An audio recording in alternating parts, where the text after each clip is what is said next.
ہمارے لیے آج کی تلاوت رسولوں کے اعمال اس کا 2 باب 36ویں آیت سے لے کر 41ویں آیت تک۔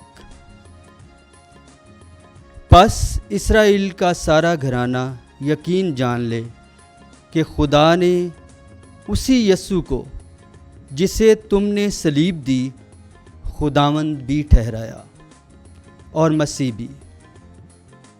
جب انہوں نے یہ سنا تو ان کے دل چھد گئے اور پطرس اور باقی رسولوں سے کہا کہ اے مردو بھائیو، ہم کیا کریں؟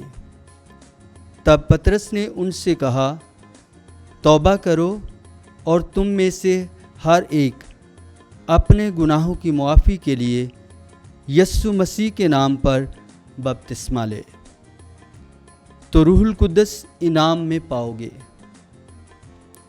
اس لیے کہ یہ وعدہ تم سے اور تمہارے بچوں سے ہے، اور ان سب سے بھی جو دور کے ہیں اور جنہیں خداوند ہمارا خدا اپنے پاس بلائے گا۔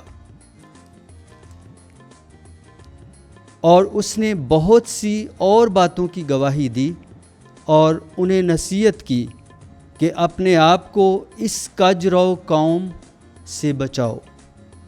پس جنہوں نے اس کی بات قبول کی انہوں نے بپتسمہ پایا، اور اسی روز قریباً 3000 آدمی ان میں مل گئے۔